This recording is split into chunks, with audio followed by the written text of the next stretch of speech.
Okie dokie.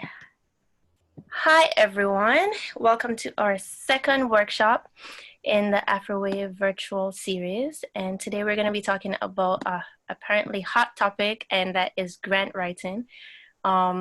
Just how you secure funds to fund your work and get your music out there without totally breaking the bank. My name is Karis. I'm going to be the moderator today. I'm a singer, songwriter, and most currently Director of Operations at Afrowave. If you're not familiar with Afrowave, it's an initiative that was started by an artist, Toronto-based artist named Lexicon, and it was created to kind of fill the gaps that he had seen in the industry as an artist himself. So just different platforms and exposure for artists that are in what we call culturally driven sounds. So Soca, Reggae, Reggaeton, Dancehall, all those culturally driven genres seem to not get as much chance for exposure. And there weren't many panels that kind of catered to what these artists needed and resources for these artists. So he created this initiative to kind of fill those gaps and allow those artists to have equal opportunity at those resources. Today we have Tinesha Richards from Manifesto and Natasha from Peace of Mind Arts, and they're going to be talking to us about about grant writing. So I want to give them both a chance to kind of give us a summary of their whole journey through the music industry or creative industry for Natasha, and just kind of a little bit of background. If you need more detail, their bios are up on the Eventbrite page, so you can take a look at that afterwards. But yeah, feel free to also put anything you would like to know, like your questions or comments in the chat, and we'll go through them as we continue with the convo. But there'll be an official question and answer section at around 7 after the actual discussion. But yeah, who wants to go first? Tinesha. Cool. So my name is Tinesha Richards-Morris. I'm the Operations and Partnerships Manager at Manifesto. How I got started was completely by accident in the music industry. So I started in social work. That's what my background's in. And I kind of like went into, it wasn't my thing. So I went to finance shortly after, which also was not my thing. And then for those of you who don't know, Natasha is my sister, and she was kind of like, what are you doing? Like, you're great at like planning events, like that's what you need to be doing. So I kind of like went into event planning, doing parties, which kind of led me back into the nonprofit world. But unfortunately, like doing birthday parties wasn't really paying my bills. So I kind of like moved more into the nonprofit world and started working at Manifesto a year ago. And I'm here still a year later. You know, being operations, I do everything at Manifesto. So that includes grant writing. So that's why I'm here. Nice. Okay. That introduction's very understated, but whatever. Like birthday parties, that's all you do? Fundraisers. I did everything. That would, okay, go ahead. So, my background is in theater, and I am a playwright and executive director of Peace of Mind Arts, which presents work in development by Black artists, mainly playwrights. That I started in 2013, and my grant writing was as an individual artist. I write also like poetry, spoken word. I tried my hand many times in the early days, being like, why am I not getting this? And then I got into producing and did 2 internships, one with Obsidian Theater that taught me how to write a proper grant that allowed me to start my festival or Peace of Mind. And I also did a full year internship with a theater company and a dance company through Metcalf foundation that paid me for full-time 12 months as an artist manager. Sorry, I should say arts management, which really encompasses everything from fundraising to basic admin, producing, program management, etc. So I got to put my hands in everything, even like design, graphic design, website.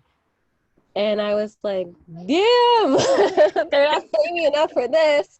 But I feel like I learned so much from that and have applied it since. So I think I've written a grant for every thing. Um, Probably except for Trillium in a large project, but I have in smaller things. So I feel experienced. Nice.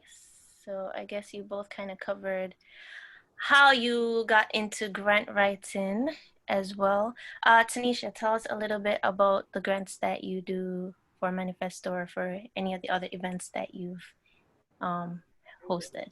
Yeah, so for Manifesto, it was kind of like when I first started writing grants. Before that, I was doing like sponsorship, which is kind of similar to grants, but not at the same time. But I do Ontario Arts Council, Toronto's Arts Council, Ontario Creates, Factor, Trillium. I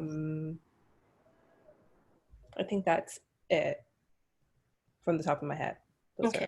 Canadian Heritage? Canadian Heritage, yes. And Canadian. See, I didn't even know that one. But now this is a learning experience for me too.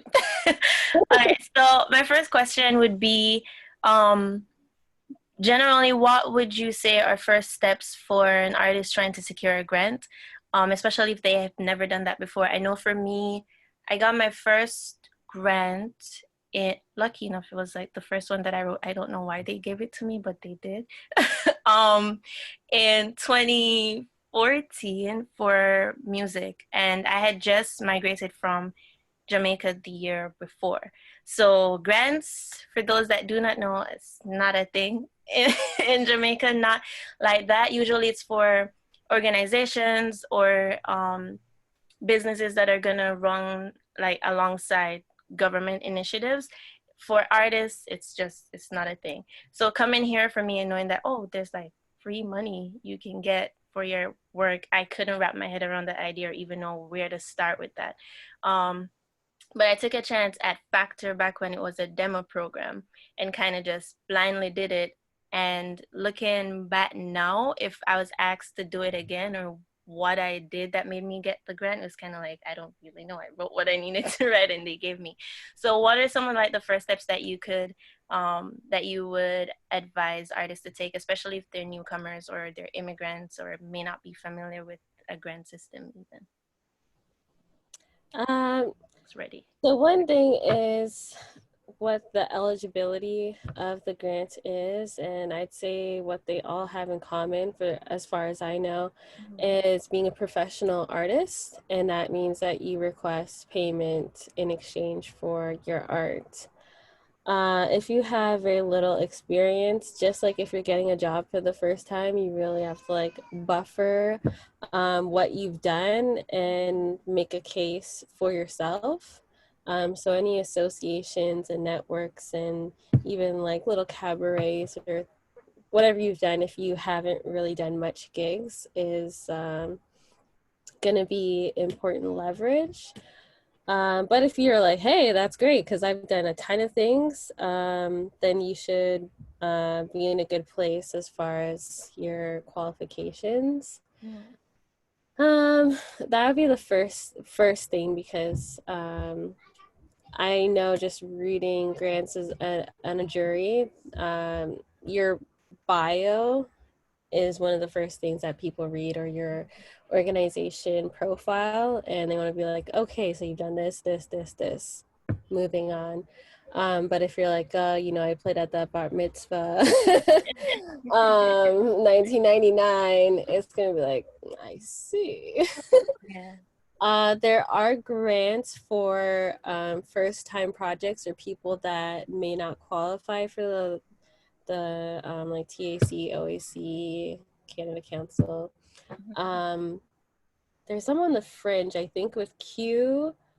And I'll write that down in the chat, but artists on the margins, they'll call them, that just don't have the experience or the equity.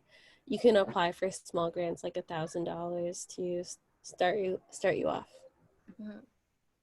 Tanisha. For me, I think the first thing that I did when I started writing grants was to like attend like those like virtual meetings that they have to kind of go over like the eligibility, what they're looking for, and they kind of like give you the answers to all of the questions because they really do want to support you. Yeah. Also, it's really important to like contact the granting officer that's assigned to the grant. Even if I've made it a habit, even if I don't really have any questions, I'll still ask a question that I know the answer to just so that they become familiar with who I am and like what I'm doing. And like just remaining in like constant communication with them throughout because they want you to ask questions. So I think utilizing that and doing that will, when they see your grant come across, they'll immediately be like, oh, I remember them who did. Yeah. So that's my first steps. I think that that's a big thing too that you just touched on in terms of that connection. We talked about that in the last panel as well. Like music is such a network based, like the creative industry in general is such a network based thing that if like, because I know for example for they call them like facilitators. I think for Factor, the person who was facilitating the grant that I wrote, he was able, like the second time that I wrote it, even though I didn't get it that second time, but he was familiar with what I had already done and was able to like better advise me that time, because it wasn't the first time I was writing it and he had like seen my name before. So I think that was really good. Even when I was working and had to like help my workplace write a grant, it was so good to talk to that person beforehand, because then when they see your grant come in, then they'll see that you actually like you took the effort to connect with them before. And I think too that helps in your grant applications, because Factor allows, even if you're writing a grant, to also be like a juror for other genres. And to see like the strongest applications I've seen at being a juror are the ones where they're like, oh, I know this person and I know that person, and even if you don't know the person yourself, it's like, oh, they know so many people, like they're so into this, then it makes sense to give them a grant because you know that they're going to do something with it. So I think that's a really good point, like making connections and not just like isolating yourself and then you write a grant and not giving yourself the best chance at it. So Tanisha, you've done, well, both of you've kind of done grants for organizations, and Natasha, you've done for like individuals. Is there a difference in the two, would you say? Yes. Another thing to note is when you're applying for arts grants, unless otherwise specified, this is like a non-profit venture, which also confuses a lot of people, especially when you're trying to make a profit for your work. Mainly that means in your budget, if you're required to provide one, that your expenses and your revenues come up to zero. So if you're intending to like walk away with $20,000 after your concert, then you wouldn't qualify, or you just have to see how you're going to pay yourself or pay your team, or kind of structure it in a way that 20,000 makes sense for you to earn for the project. But yeah, there's no kind of like profit model. And that goes for individuals or organizations. Nope. Amazing. Any input, Tanisha? Like, what would you say? Because I know you've written mostly for organizations, right? Yeah. Give us kind of like a rundown of that. Like, what are some of the expectations of that? Because I know, like, for example, like Lexicon being an artist starting this initiative now is a complete shift from like writing for just himself versus writing for an actual business or organization. So what are some of the things that are kind of like expected or that you see repeated in those requirements for organizations? I think the main thing is that they want to see how you're going to benefit the community, but also generate income for the artists who you're supporting. It's kind of like the main things that I've noticed, um, that all of the grants kind of ask of us. It's kind of like not so much how is it going to benefit you, but how is it going to benefit the community. And I think um, that could be, that's one thing I think probably, now thinking about it, helped in my application is even as an individual artist, because I think they want to see too like how you are going to put back into the Canadian industry in some way. So um being able to say, oh, I'm from this other place in the world and I'm able to like contribute to the cultural diversity and so and so and so. I think that even works as an individual. Natasha, you could probably speak on this too because you've done for an individual artist. What are some of the strategies that you implemented to kind of write your grants back when you were writing them for an individual? Um, Individual is a good place to start, Mm-hmm. I'd say, with workshopping ideas. Yeah. Uh, you kind of have a lot more leeway to dabble and explore. And some of the grants you might apply to say we're not necessarily looking for this finished product or perfection, but to see that you reach your goal in the questions that you're asking. Um, for music, I mean, you can definitely experiment working with other team members, but whatever you can do solo or with a few people, I would say it would be good to go as an individual. But a huge issue that you also see with people submitting projects in which they have taken on 5 different roles, and you're like, sir, madam, are you intending to do this without going crazy? And it's really big when you've been working independently on your own without funding. Yeah. And you're like, well, in the past, I've been the producer, I've been the artist, I've been the mixer, I've been, the promoter. Did I say that? Whatever. And in reality, a really good, solid project would have people contributing to different roles. And so it's more likely that would be successful. Yeah. So just because you may have done it that way in the past, or you feel like I'm the only person who knows how to do this properly, I think it'd be more well received to know that you thought this through. And have experience putting together a project, but also you have connections to people, professional artists that know what they're doing.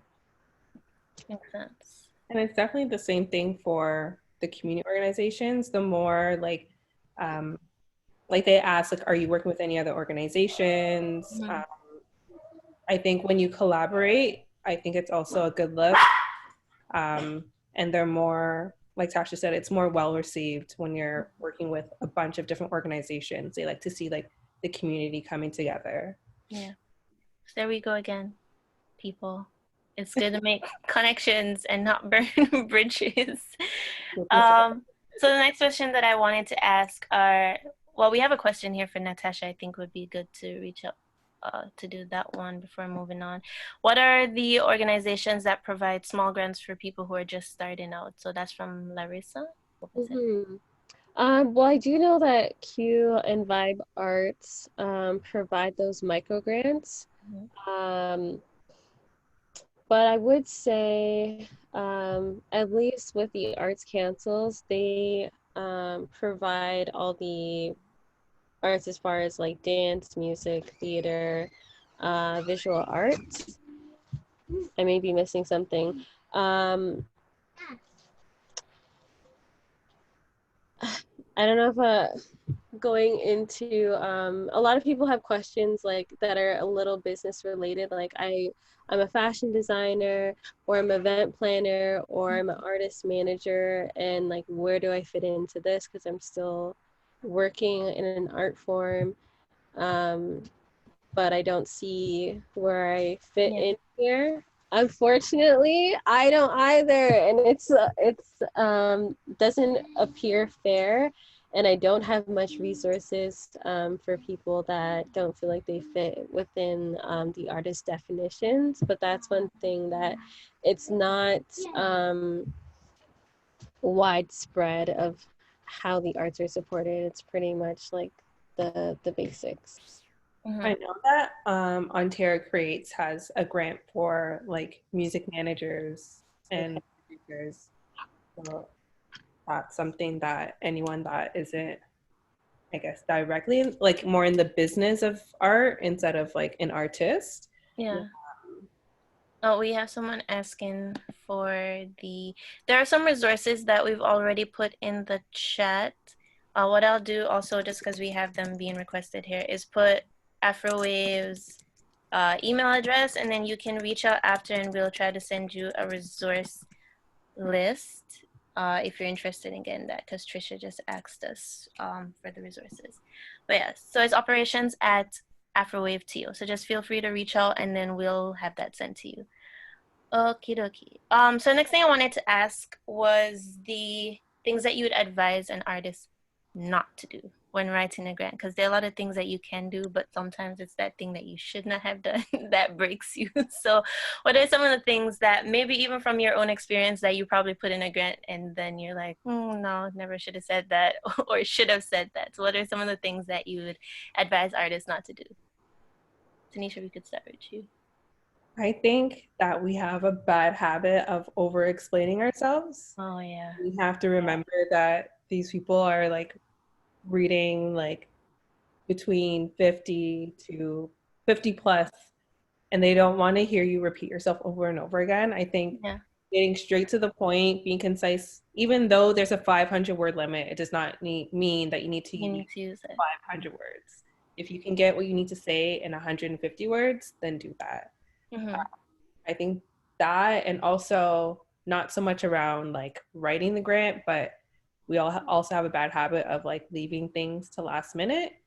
I try to give myself at least a month to like start reviewing and like looking over the grant, but I think at minimum 2 weeks. Anything after that, you're going to be like pulling out your hair, because even if you know what you want to write about, it just seems like so much harder because of the pressure. And I would say the last thing is, often we go onto these grant websites and see like, oh, we get 50K to do this kind of project. And you kind of try to create a project to fit that grant, which also becomes very difficult to write the grant because you're not really like passionate about it. Yeah. It's better to have an idea of like what you're going in looking for. And then it's just easier to write about that way. So find what project you want to do and then look for a grant for that instead of vice versa. Yeah, makes sense. No, not yet.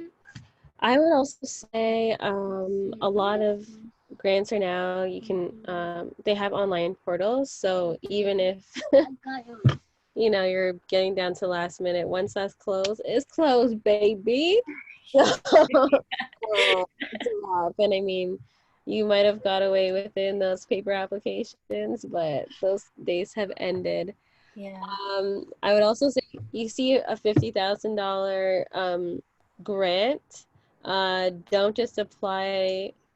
For the most part, there's always exceptions to the rule, but don't just apply for that 50,000 and have no diversified other sources of revenue, because they're like, you're basically saying you're broke. Like, that's how they're reading it. So you have no other money coming through. So you have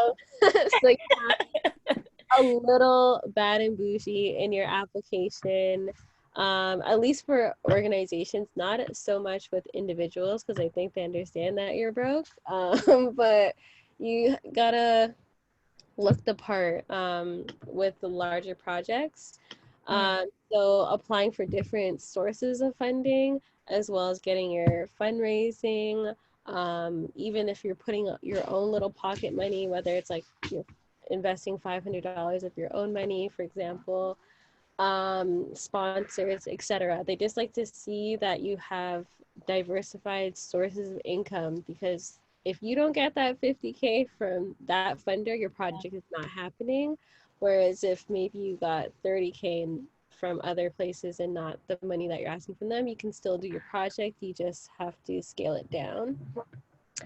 And at the same time, I wouldn't pad your project too much. I've just read a grant that had a contingency of $40,000, and I'm Oh my God. sorry, what? And I'm like, that would make sense more for like a construction project or a major budget film, but for Yeah. a theater project, I don't see why you're withholding 40,000 just Yeah. in case. Because I'm like, I don't. You're showing like you don't know how to manage the money that you have. Hmm. Um, but at the same time, you don't want to make your budget so small where you're like, so I'm not going to pay the artist just to save a few bucks, and we're just gonna put money into the venue and makeup Yeah. and costumes. Like, you have to pay artists. That's actually the goal and must of the majority of grants, that artists have to be paid. And you should look at industry standards for what you're applying for. So if you have an artist look at, I don't know what the artist union for musical artists would be, but for example, in theater, it's equity. So I would be like, okay, so if I'm working with a fringe show, which is not a large production, I know we're not going to make a lot of money. In this sense, we can do a profit share and everyone can get paid from the box office a certain percentage. If I'm doing a larger project, and that means based on the amount of seats, I have to pay everybody like, let's say $850 a week. So that needs to be in your budget. If you're like, damn, my budget's already at 60,000, that's what it needs to be at. So don't be scared of the number if you're paying people properly, because that will actually reflect better on you. Yeah. That's my 2 cents for now. Okay. I think in line with that too, speaking specifically to musical artists, I know for Factor, so Factor changed their demo grant application. So before you could get $2,000 for a demo, and it was this whole long thing. It was pages on pages on pages. But now they've literally reduced that to 3 questions. And so the barrier of entry has gone from like, oh, you have a great chance of getting this if you write a good application, to like, everybody's applying for this. You may not get this. They moved it to, in terms of the amount of, what is it? Like, they give you a rating. So certain artists will get like a 1 if you're a general artist. And then like artists that are 2 and 3 are like people who are actually like making money from their work. It's kind of like their livelihood now. They're not just starting out. So I think they actually moved that as well. So now you're competing with artists who have been doing this and are making money from this too. So it completely like squashed your chances. But one thing that's kind of stayed the same, and talking to a lot of my peers, they've kind of not quite gotten the handle on this, is that the grant has to be 75% of your budget. So I've seen a lot of people try to like, things they didn't plan to do, they're like, okay, I'm going to do this, I'm going to do that, I'm going to do that.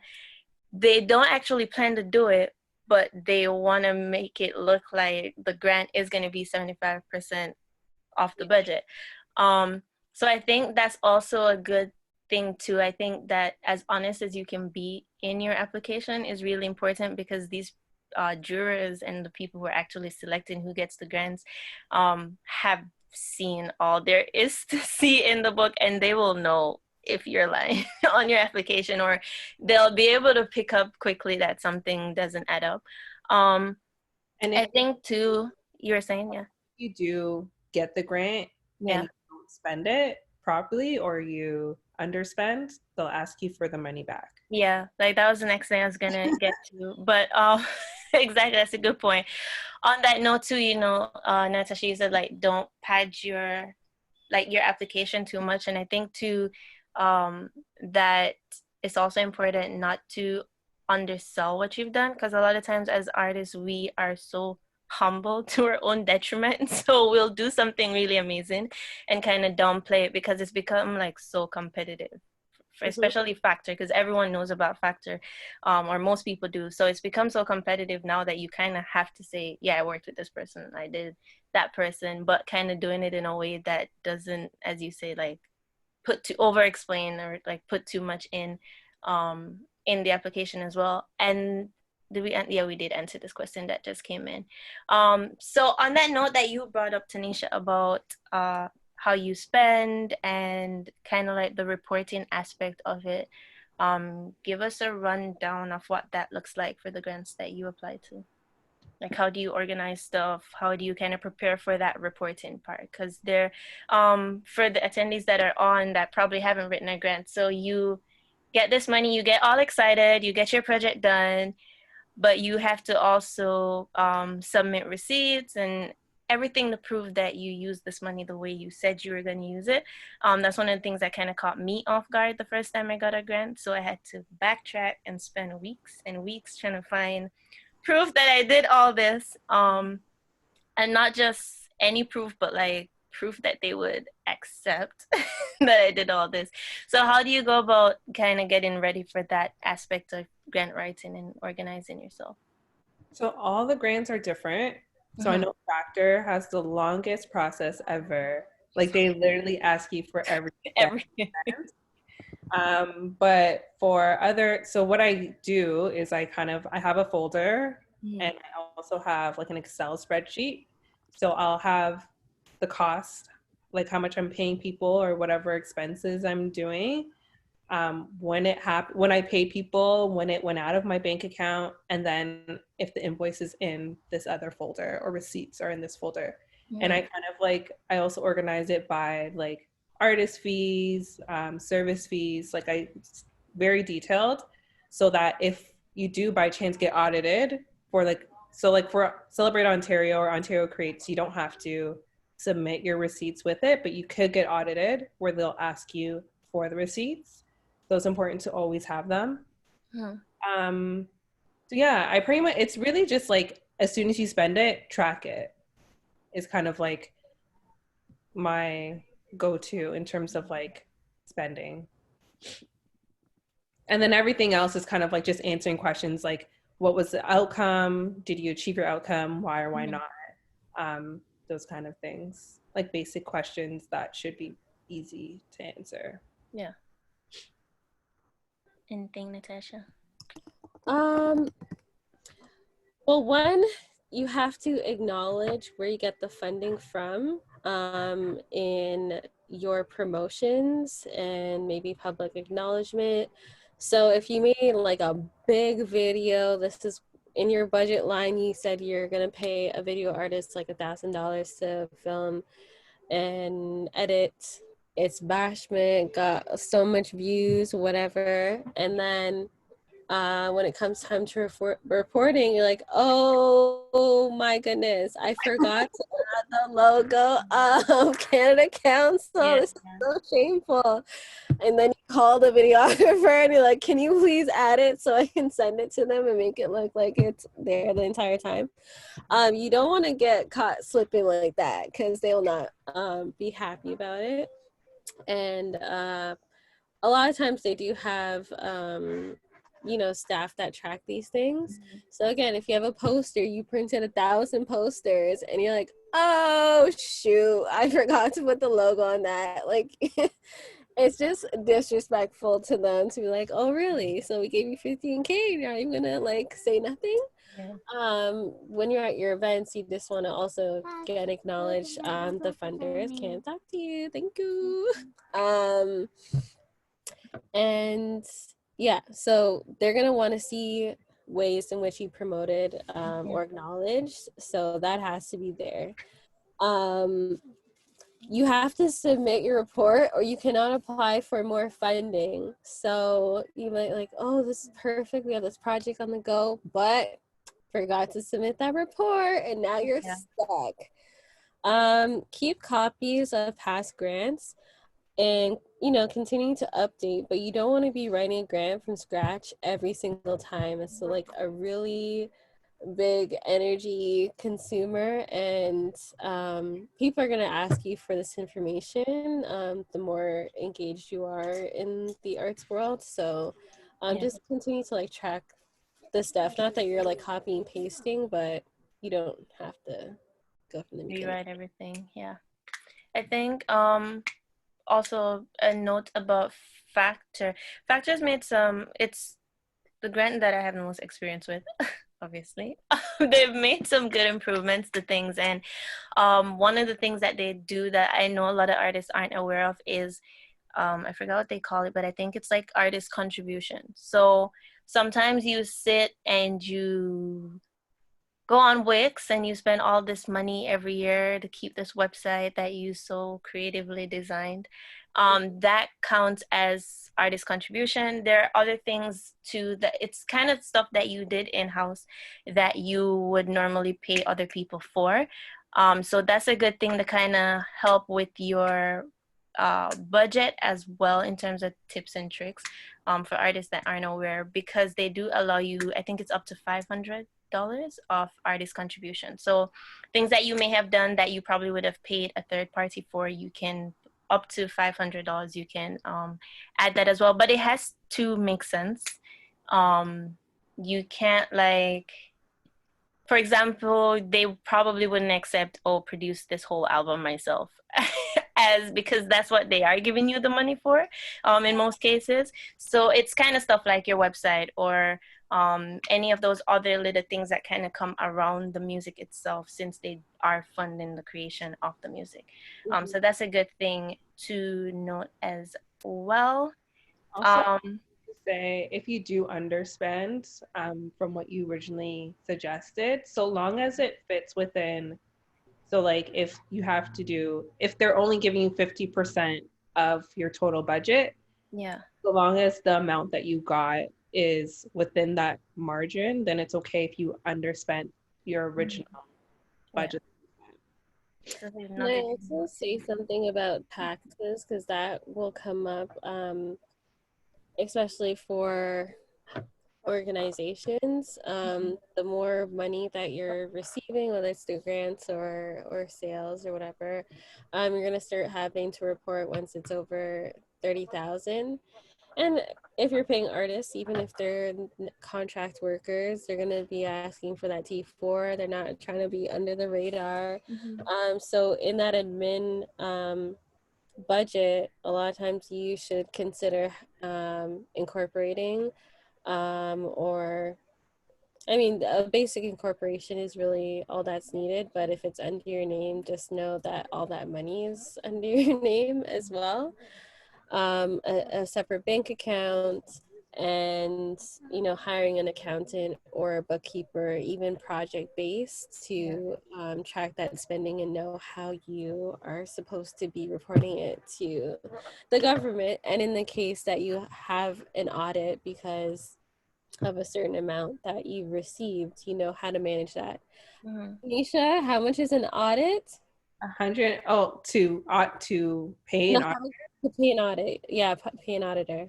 It honestly depends on the time, but it varies from like 1,500 plus.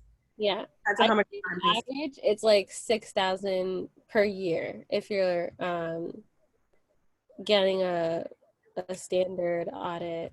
So those are things to budget for, because you'd be like, oh, I did not know that. I did not know, and now you know. Exactly, yeah. So good to know that as well. Especially, another thing that came up just as you were talking was, when you are, two things actually, when you are doing taxes, they do ask you about grants and bursaries and everything that you've received, even as an individual. So that's one thing that I had to put on as well. Scholarships, everything, they want to know if they helped you in any way, just for their own like reporting and so on. So that's, it's good to keep track of it for that too. And one thing that you can help to keep track of, I use Wave. It's like free, and you can easily, it can connects to your bank account and everything if you want to go that far as well. And just kind of track everything in that as best as you can. I know QuickBooks probably does more, but it is some money out of your pocket for that as well. And invoices and stuff. Usually when I was collaborating with say a producer or something, you kind of would just pay them, and that's it. And then you and them forget about that whole thing that happened. So it's good to get invoices from people, no matter how small you think the project is, or, oh, I'm just putting it on YouTube or just on my website. But you have that to, just in case anything else comes up as well, you can say like, oh, I paid this, like I sent you this invoice and it was paid on this day. So it's good to have that to keep track too, because then it also helps you in organizing, I think, everything, so that when it is time to kind of get into that reporting, then you're not like, oh, what was this for, what was that for? So putting in like proper information is also important. The other thing that I was going to say, in relation to, like you were saying, Natasha, keeping old grants and so on, the other thing that Factor does have is jury feedback. I thought that was a really good thing that they implemented recently. So you actually have to request it, and I do advise artists to request it. When you get your grant back and they're like, oh, this is your score, sorry you didn't get the grant, it's really good to kind of message and say, hey, were there any comments left? Because jurors do leave comments, and that way you can know. Because when you just not, like, you don't get a grant and then you apply the next year, but you don't know why you didn't get the grant before. So even for me, like, I was able to see, oh, like, your plan was good, we loved the song, we just didn't like that, or you weren't budgeting enough towards social media. Or there are little comments like, song was really good, but you needed to add more in terms of what you plan to do. Like, they wanted to see a bigger budget. And for me, like, I probably would have applied for the grant next time and still use the same kind of budget. But it's good to have that feedback, so at least you know where you're falling down, and you know, etc. You can write a better grant the next time. Even The for organizations as well, like Yeah. most of the granting, if you ask, they'll be more than happy to either look over it and like give you like Yeah. a quick Yeah. like, Because synopsis of what went wrong, or they have already the answers, and most of them will get on the phone with you and like go over your grant with you. Yeah, because I remember even being in a workshop similar to this, and there was someone from Factor, and he was saying, he's like, the government dedicates so much money to arts, in terms of grants, and a lot of times people don't apply for them, or not as many persons apply for them, or artists don't put enough effort into getting them. And they're actually people whose job it is to sit with you and kind of um, coach you through it so that you have a better chance at getting it. And then it's kind of like the question of, why wouldn't people put effort into doing it? Because it's money that you're getting to fund something that you love. So he kind of just talked about that in terms of people not utilizing those resources that are available for them, like coaching calls, and people just kind of helping you through the grant. What would be your advice on writing a grant yourself versus getting a professional grant writer, especially for like individual artists, like your on the spot opinion? My, I would say that for me, grant writing is probably the most like the worst thing, because it's not, you're putting in all this work and nothing's guaranteed to you. Yeah. So I think for me, like it would be nice to have a grant writer to like Mm-hmm. who's like very experienced, like super experienced. I've only been writing grants for a year. Um, but someone that I know like they're gonna write it and the chances of them getting it are higher than Yeah. the chances of me getting it by myself. Or even just thankfully my sister is a grant writer, so I don't, so even like sending it over to someone to like review and like give Yeah. like feedback is like super important. Yeah. Natasha? I would advise that, at least for individual type grants, that you write them yourself with Mm-hmm. feedback. If you can get two people to provide feedback, because those also tend to be smaller grants in terms of like how much they ask. Yeah. The problem would be with artists are reading your grants. So the more you can be authentic to what your project is, the better. Yeah. You might have issues when it comes to like marketing outreach and budget and things like that. And that's where you can get more support. Hmm. But if you, even if you do have a grant writer, you're gonna have to provide them with that information anyway. So it's just like how much work you're gonna have to do some work anyway. Yeah. Um, yeah, that's all to say So, I guess summing up, kind of utilize the people that are around you, so you're not just kind of in your own bubble doing it by you can do it by yourself, but get feedback and like review. I think that's, especially if you don't, like if you're not an organization and have like a budget for Yeah. that kind of third party expense, then that would be really good too. I know one thing that was helpful for me was bouncing it off people who weren't in music at all. Like I know a lot of times we, like especially as artists, you reach out and you're like, hey, what do you think about this song? And you're gonna get a musical opinion on it. And I think it's the same thing for grants too, whereas someone who probably isn't in music would hear something else. That's really important because there will be a lot of people listening to music that aren't in music. And I think it's the same thing with grants too, that if you can bounce it off someone who doesn't understand that lingo or isn't in that organization, it could be helpful in terms of, hey, you use this word too many times, or that's not really clear, or something like that. So I think that was really helpful for me as well, because even like my mom, she isn't into the music industry, and to have her like read my grant and be like, you said too much here, I really still don't get what you're trying to say here, was helpful to kind of say what I needed to say in less words, because that's another point too, like identifying what your weakness is, and then probably that will help you to find the people that you need to kind of help you review that. um on the note of factor, that. we Lexicon and I kind of did, I think it was like at the beginning of the kind of resurgence of the whole Black Lives Matter. We did research into funding for the genres that Afrowave does support, which is like Soca, for those who just came in, Soca,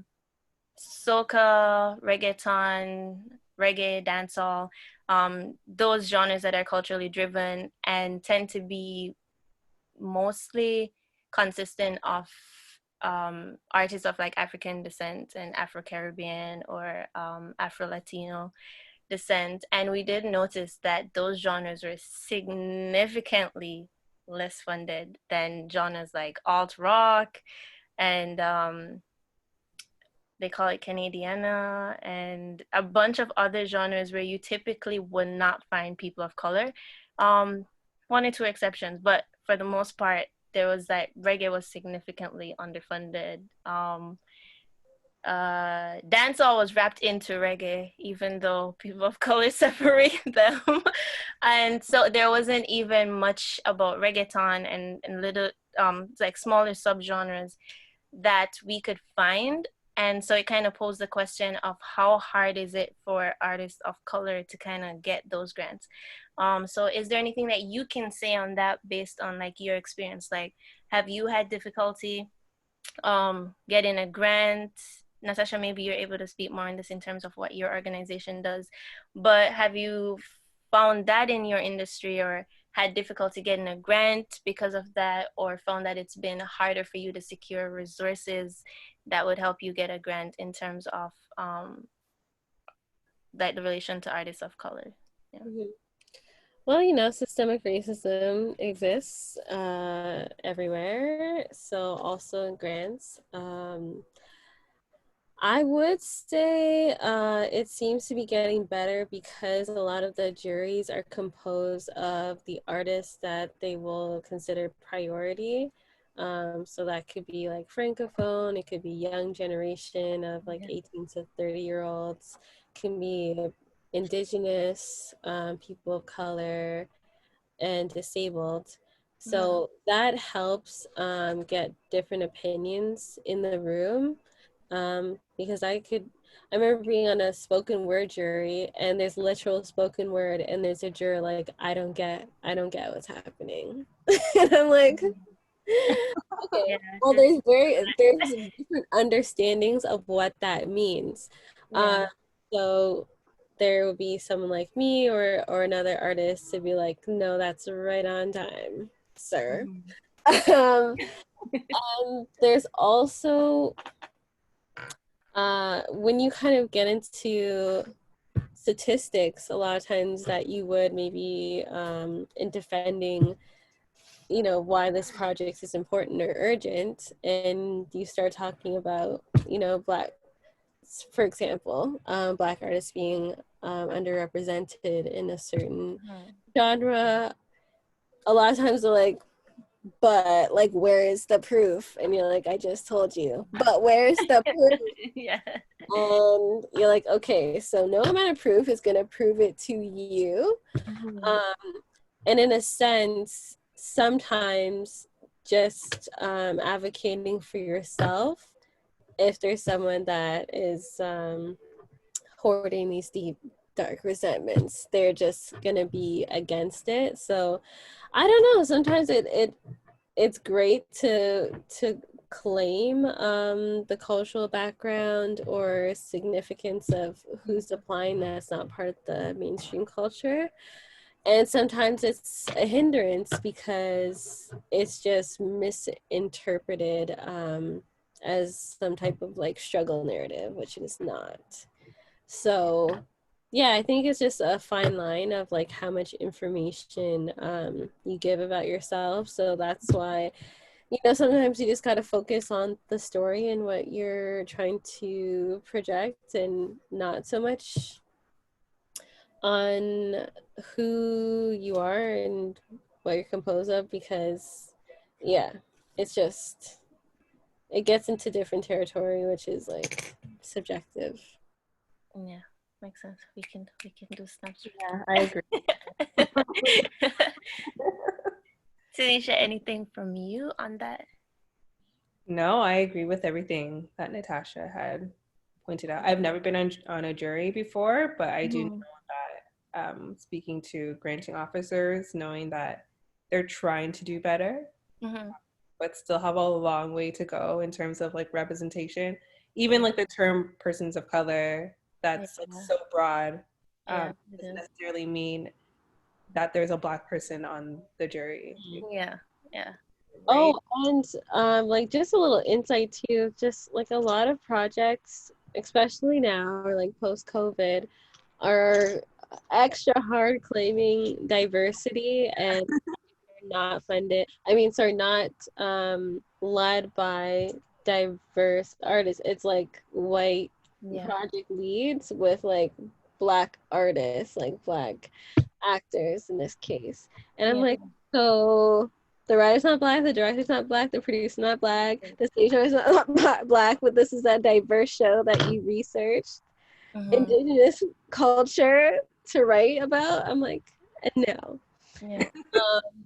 So I mean, it might really feel like a snub to see still a lot of lack in real equity in the arts, but that's kind of like a loophole for a lot of people to say like, oh yeah, we're gonna make the Shakespearean play diverse, but it's like it couldn't be more Eurocentric. So that's how the cookie crumbles. Yeah. It goes right back to like being honest in your application, right? Because a lot of times you like artists or like creatives will attach their application to this cause that they're not necessarily passionate about because they think it's going to give them a better opportunity, and it could come across, you know, as being as not being genuine to whoever's reading that application. So that's also a really good point too, that just being honest in what you're applying for. If it's not a fit for the grant, then it's just not a fit for the grant, no matter how you try. So that is a good point as well. The other, go ahead. It's important, like as the people who are submitting these grants, like integrity is like super important. Yeah. When a grant is asking for like Black led organizations, like if there's only like even if the ED or the person running the organization is Black, but everyone below or the working for them are white or other, I feel you should, you know, be hold your integrity high and be like, this is not the grant for me.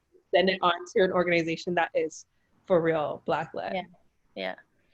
And there are grants available, especially here in Canada. We are blessed to have so many grants available for almost everything that you can possibly think of. So, you know, on that point, like even if you didn't get to apply to this particular grant, there is another grant you can apply to. And there are always other grants you can apply to. So just kind of going back to like holding that integrity. On that note, are there any resources that you could recommend that are like BIPOC specific, like for people of color that you maybe know about? Well, I know there's some in the works, in the pipeline. I'm not sure what they're going to look like, but they have been doing consultations. I know TAC is working on something. Yeah. Canada Council for the Arts did have funding, extra funding available for, I think, Black-led organizations that they automatically calculated and dispersed. So it's like if you were already in their system, already receiving funding, then you would have. But there aren't many, at least, okay, and I'm speaking from theater, but there's a few theaters that are Black-led or creating Black content, I should say, because that's also important. Should be Obsidian and then one in Montreal, Black Theater Workshop, are the two main players. So a lot of times you might think that there's a lot of work out there, but in comparison to all the other works that are out, it's like, yeah, it's kind of a needle in the haystack. Yeah. Yeah. Makes sense. I know there are a lot of I've had a couple friends send me a lot of like grants specific to minority groups on Instagram that are coming up a lot now. Well, have always been there, but are finally getting the recognition they deserve. But a lot of them are Toronto specific. So I know there are a lot of those on Instagram. In terms of resources that I can think of as well. Tanisha, any? Yeah, most of the grants that I've applied for kind of ask if those are the communities that they serve because they kind of put priority to those kind of projects. But I know also that that Canadian Heritage is like creating, like Tasha said, there's a lot of like things in the works. I know Canadian Heritage is also working on a grant specific to Black-led and Black content as well. Yeah. Okie dokie. So just before we get to question and answer, I know there are a couple questions here.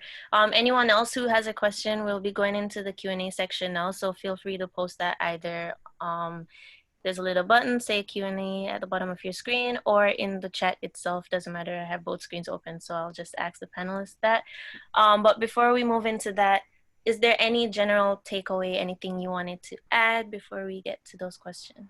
Just on grants and grant writing. There's a few things because I made a few notes on the side, but you might be asked for a supplementary budget, which is basically breaking down further what you said you're going to get. So if you have on your budget line box office is 4,000, then you would break down what does that mean? How much seats do you expect to sell out? For example, I think I'm going to sell 50%. Industry standard is 30% in theater, which you might be like, Boxside. But it's very conservative. So that's another thing to think about, that you don't have to say like, I expect to sell out all like 10 of my shows. Yeah.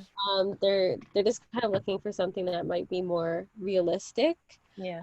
So break down what it means in your budget, how you're paying your artists, and such. if you have a link to your website or social media pages, like try and make sure that they're up to date, because I don't want to click onto your Instagram and the last post you did was in January 2019. I'm like, okay, so like you're not doing nothing. Yeah. Or your website is like, come to our new show that we did in like 2017. Yeah, so it should look a little zhuzhed up if you know people are gonna look. Your support material, make sure it's relevant to the project. I think people sometimes post or add things that they've done with other projects, but there's no like correlation. So you're like, okay, that was cool, but what does that tell me about what you're doing now? You know, it could be like, oh, this is a concert that I did, but now you're doing a new project. So we're trying to find out how you work or what's your style, etc. So like, do you have the skills to carry that out?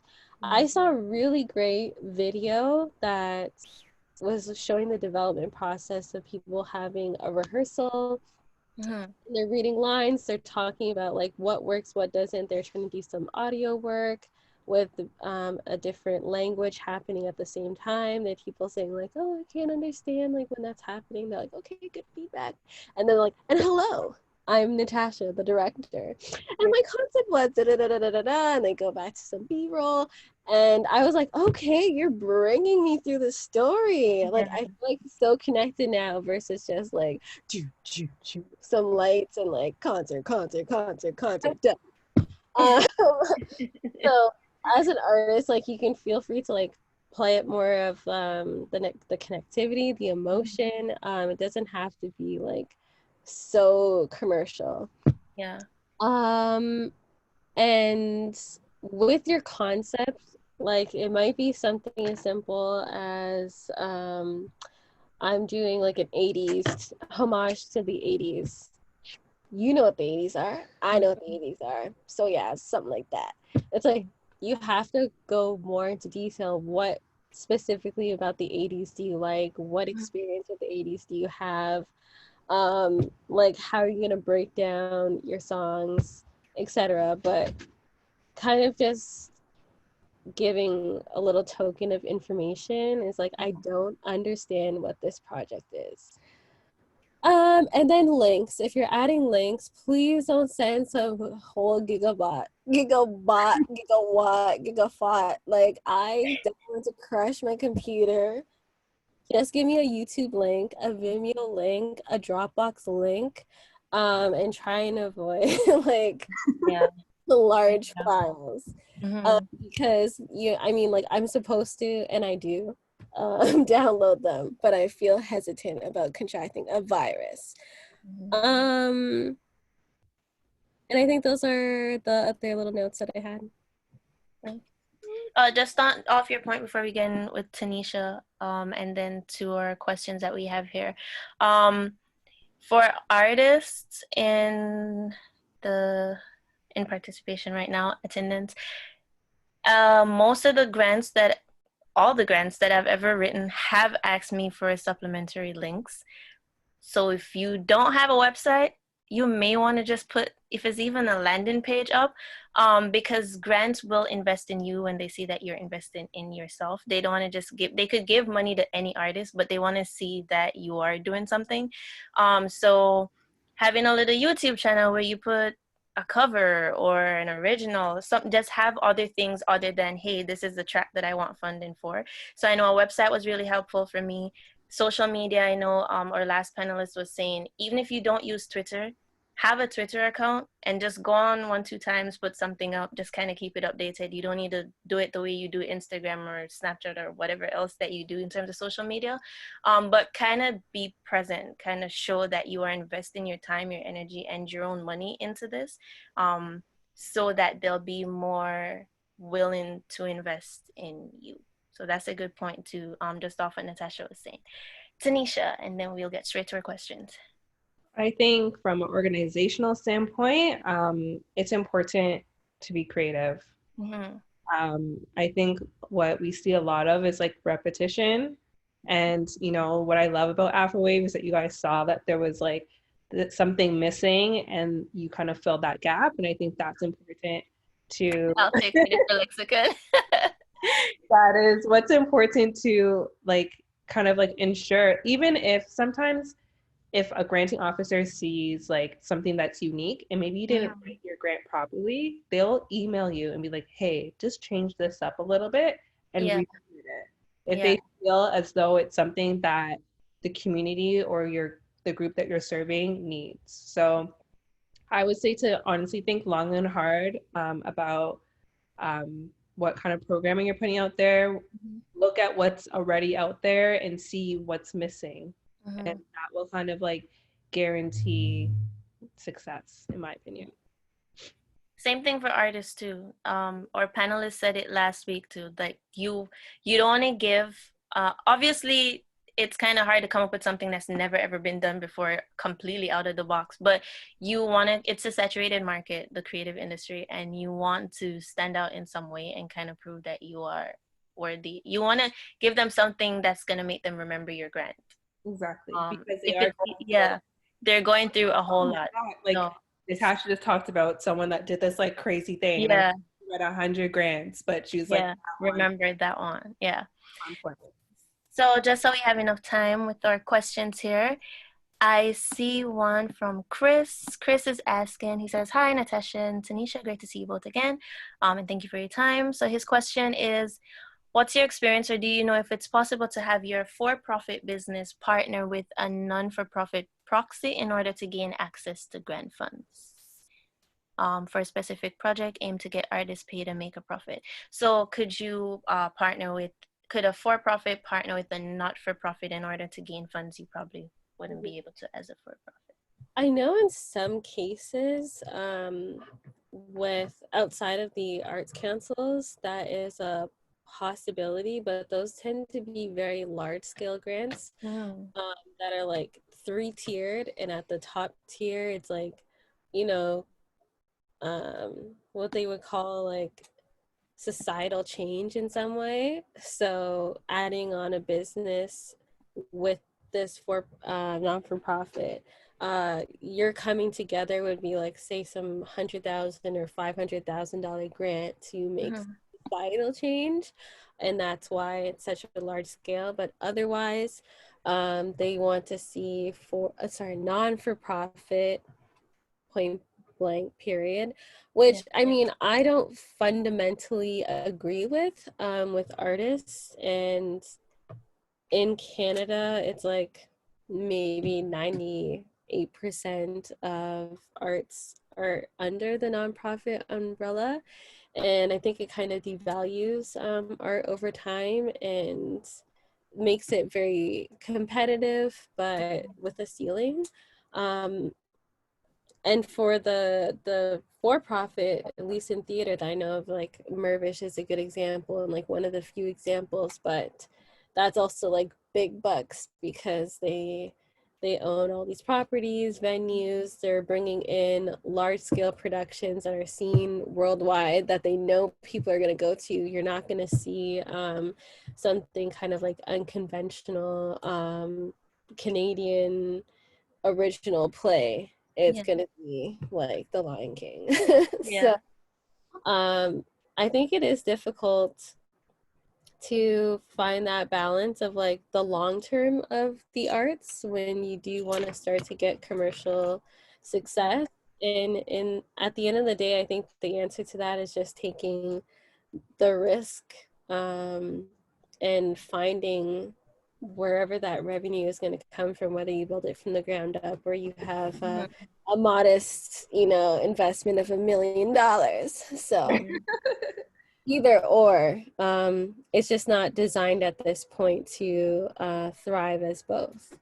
The other question, what are the main grants that come to mind if you don't live in Toronto?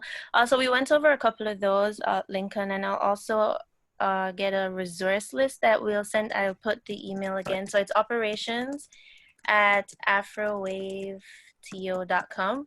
And then if you just email us there, then I can send that to you. But we talked about like Toronto Arts Council is specific to Toronto. So there's like Ontario Arts Council, there's Factor, ladies help me with Toronto Art Council. And most of the cities have their own grants as well. I have know their own, yeah, I know, like even in Hamilton out people here. have like their own grant, like specific art grants. So my suggestion is Google is your best friend, and to go into Google and type in like music, art, or art grants in Brampton or whatever city you're from, and then something will pop up.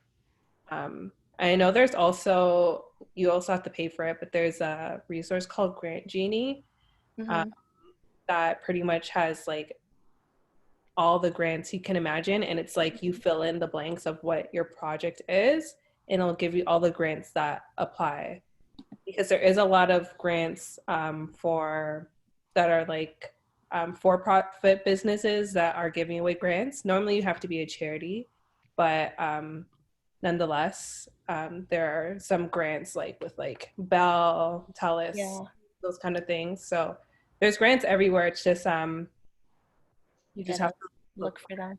Yeah. I was wondering what the name of the organization that you mentioned earlier was. I believe it starts with a Q. I think that was CUE.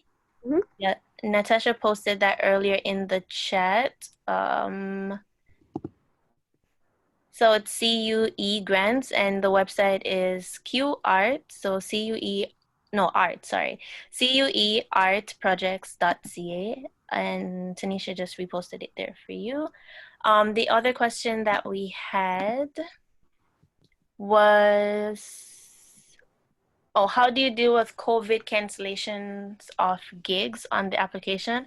I guess I could talk about this as a musical artist because I know this person is in music. I haven't written a grant since COVID, but if I was to go about writing a grant, I think you'd have to find the other things that you do outside of just gigs. I know, like Click was saying in our last workshop, you kind of have to expand and diversify, especially during this time. So if you weren't doing gigs, what are the other things that would be driving that kind of traffic towards you and towards your brand? Going back to, what does your YouTube page look like? What are the projects that you have coming out? Especially if you're applying to like Factor, TAC, or OSC, it's kind of project specific.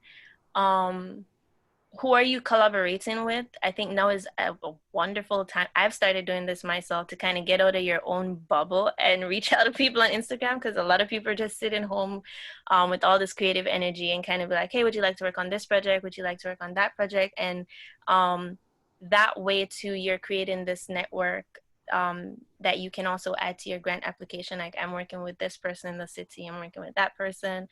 Also too, there's a lot of, we talked about like Black Lives Matter movement. There are a lot of other movements coming up as well during this time, that if you could find one that you are passionate about and could partner with, even if it's something in your city, I think that's a good thing to put on a grant application as well.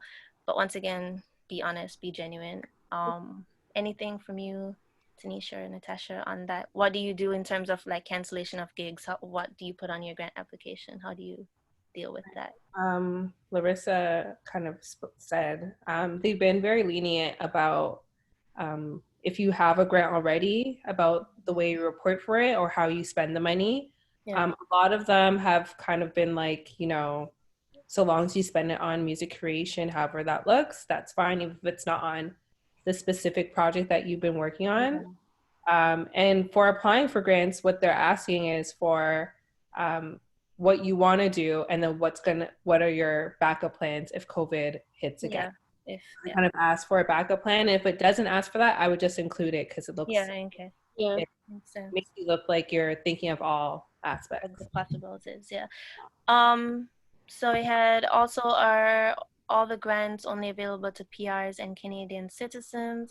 And I think that kind of plays into the other question here that I have: are international grants a thing, and how does does the professionalism of your social media matter? I do think the grants are for PRs and Canadian citizens, right?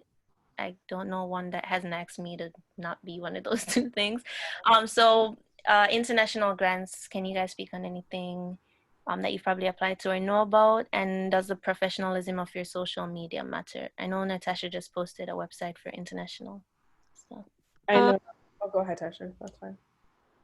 Yeah, there are international grants in the sense that you can apply to, for example, be mentored or do a residency somewhere else in the world. You pretty much have to make the case that you and this person or organization have an understanding or agreement that they will provide you with the skills or training, and they will cover the cost of travel and accommodation and possibly per diem. So it's a really good option if you have, you know, this desire to kind of train with something that's not really available in Canada, because that would be the other thing. Like, oh, why can't you go up the street? Because they have that. So some type of specialized training. It could also even be a conference or workshop that you want to attend. So I think that one's pretty open-ended. Again, these things are competitive, but if you have a compelling reason and, you know, the point where you are in your career to kind of warrant that training, that's a good option. And I'm also just posting a few links that are COVID-related grants and for people of color. I see another request for names here. Once again, just email, or even if you send us a DM at AfrowaveTO, just send an email to operations@afrowaveto.com, and we'll send you a resource list with some of the grants and links that you could potentially apply to as well. There are some in the chat, so if you scroll up, you'll be able to see some of the resources that we posted there too. But yeah, on international grants, I know from my experience with international grants, they want to see you partnering for sure with an initiative that's within that country. So whether it's going to be a charity or a specific cause, or you're raising money for a school, or they want to, they're not just going to give you the money because you applied. They want to see how you will be contributing to their society. So it's, who are you partnering with there? How is the initiative going to, even as artists and not just organizations, how is the initiative going to benefit their culture and their society and their economy at the end of it all?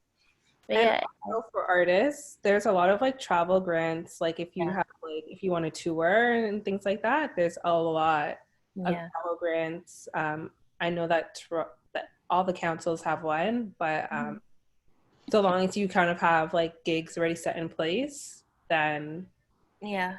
there's so many. Honestly, I wish I could sing or do some kind of talent, because there's so much grant specific to like the music, like supporting music artists. Yeah. Well, with those grant touring tours too, because they have them in theater as well. Yes, they want to support like Canadian artists and Canadian content. Yeah. But with the gigs lined up, like that's pretty much the meat of those grants. So a lot of times people on the road, they're kind of setting up their own stops on the tour. So they're like, I'm going to rent this venue and perform here, but they want to know that this establishment or this promoter has you on a bill. Like they are paying you to come. Yeah. And I don't know if this is the same, Tanisha, but do they pay for your travel and accommodation, but not like artist fees? No, they pay for everything. So like they'll pay for like your manager. Yeah, they'll pay for everything. And someone asked if there's still touring grants during the pandemic. There is. Mm-hmm. The the time frame is just longer. So maybe before it'll be 2 years, it might be like 4 years now. But there are still touring grants, and it'll pay for even a stylist. If you need a stylist, Yeah. makeup artist for like who everything. They'll cover everything. Yeah. So I know they do ask you to be like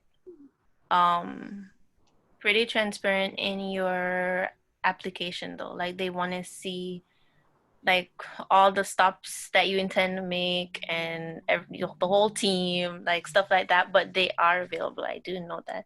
Yeah. I The more did have, you have on your team, the better as well. yeah, does a grant. Kayla's question here, does a grant invite or presentation? I'm not sure I understand that question. Kayla. Oh, we have another, is there a place one can go to see grant templates? That's a really good resource link with Artreach. Outreach, yeah, I posted that too. Artists of color. If you scroll up, or I don't know if Afrowave will email it, but just for me, not reinventing the wheel, it's such a great place to start because they have toolkits on grant writing. They have downloadable PDFs. They have videos that walk through different parts of writing a grant, from like budgeting, planning, writing an artist statement, etc., even to reporting, program planning. It's like so much. And you Yep. can also join their mailing list to get updates on what grants or opportunities are available, what your peers are doing, and a list of grants in general that you can apply to. So I would like scour their website and resources if you're new to this. Oh, I see here that some of her responses have been to panelists and not to attendees. So Natasha and Tanisha, I know we're wrapping up now, but I'm trying to look to see if there's any.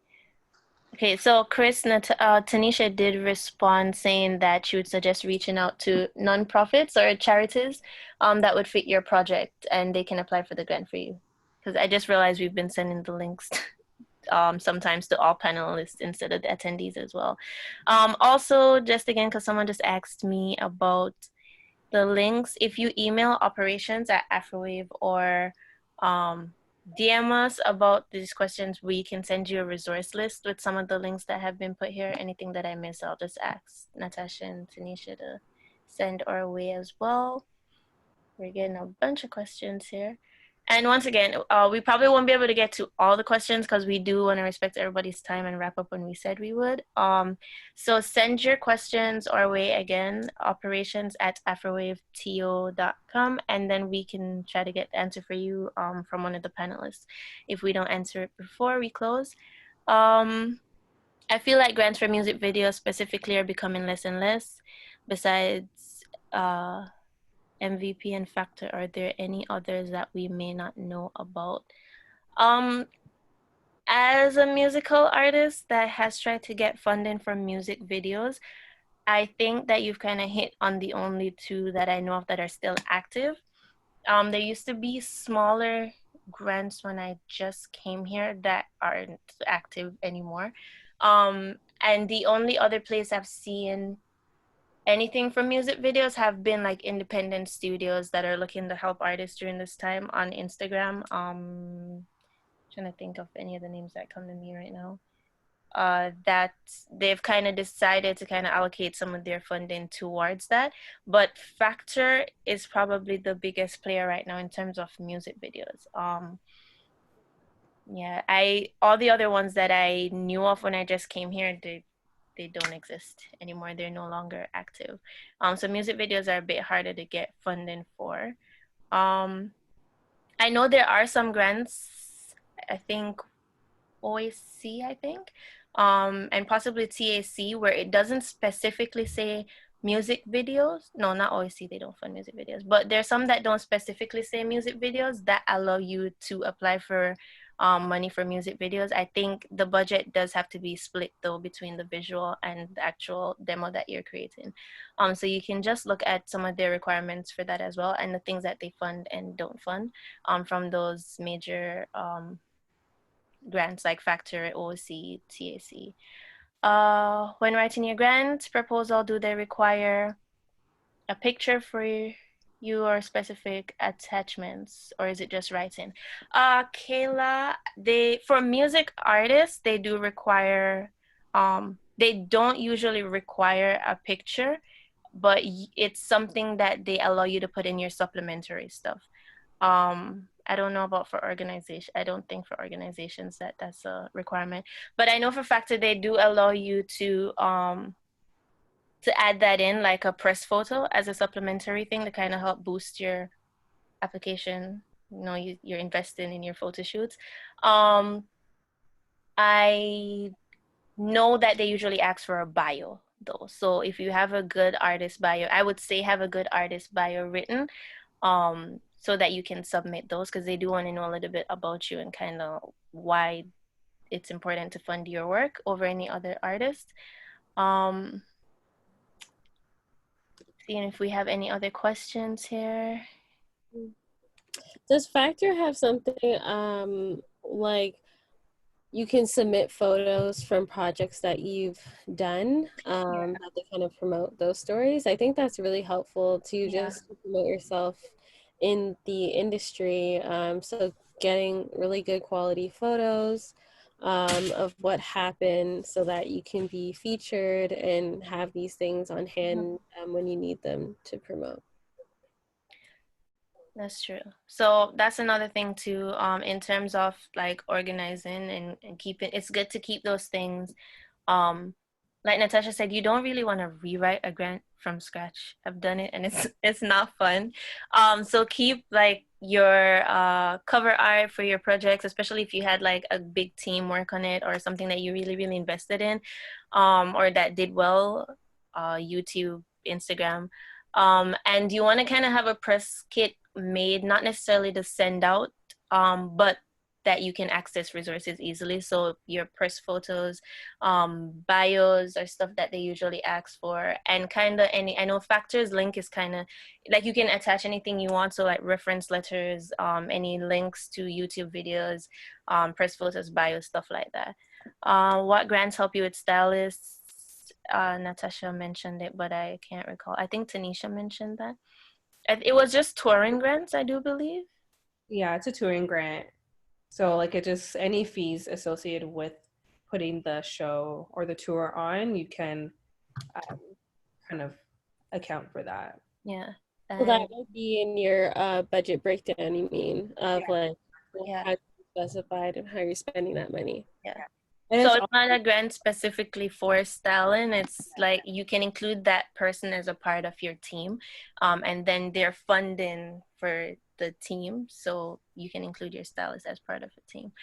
But yeah, I think it is almost 7:30 here. I want to give the panelists a chance to talk about any upcoming projects, Tanisha at Manifesto or Natasha at Peace of Mind, anything we should look out for. I know everything's kind of virtual right now, that you want to tell attendees about. yeah. So next year is Manifesto's 15-year anniversary. So we are not planning to go digital. We're hoping that we can do in Yeah. person.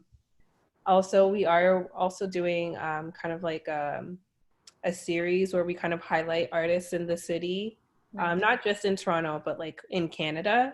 So if you check out our Instagram page, you'll see it in our story, Mm-hmm.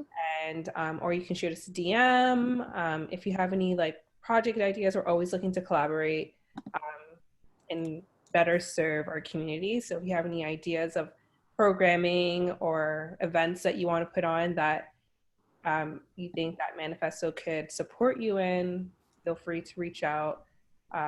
You can email me, you can DM me. I'm here. Sounds good. Natasha, anything from you? I did so much this year before the pandemic. I'm tired. I have a little baby, so I'm kind of like on my unofficial mat leave. Um, but really, I mean, theater, and as you know, the arts is kind of limiting, and I'm not trying to do any more Zoom Mhm. theater performances, or behind a big barricade of plexiglass. Just Yeah. not the move. But I am looking into like recorded performances, possibly a podcast, but something where you can digitize theater for the years. Sounds good. And if you don't mind just dropping your handles in the chat as well. They're also on the flyer that Afrowave put up, so you can follow the panelists, kind of see what they're up to. Reach out to them. Hopefully, don't flop them with 100 messages. Nice professional email, and just kind of follow what they're doing as well. I know COVID has kind of put everything on a hold for everyone, but we want to thank you so much for giving us your time and your knowledge today. I'm hoping that some of the attendees would have learned something that's helpful in terms of writing grants and kind of make it easier. It's one of those things that isn't necessarily the easiest thing to do, especially for creatives. So we want to thank you so much for joining us and helping us to have a little bit more in terms of how we go about writing these grants and beating the system here. Everyone, Um, Tasha, she will, she's the bomb.com. For all your granting needs. I was just thinking, like, well, my website's not up to date. I think everyone's kind of lenient with that now. But yeah, and to the attendees too for signing up and kind of taking your time to come here and make this a whole conversation. There is, as I said in the last panel, there's no discussion without you guys. So thank you so much for that. Two, this is our first series that virtual workshop series that we're running here at Afrowave. So it's good to see so much enthusiasm around it. Next week we have Brandon that we're going to be talking about just kind of how as an artist do you form your identity and then communicate that to the public. I know a lot of artists kind of struggle with where exactly they want to be in the market. And so we thought a branding workshop would be really good for artists. So next week, Wednesday at the same time, we're going to be having that. So you guys can sign up on Eventbrite for that. But yeah, thank you to everyone. It was really good. I really enjoyed this and I'm hoping everyone learned something today. Alrighty. Everyone have a good evening. Oh. Bye.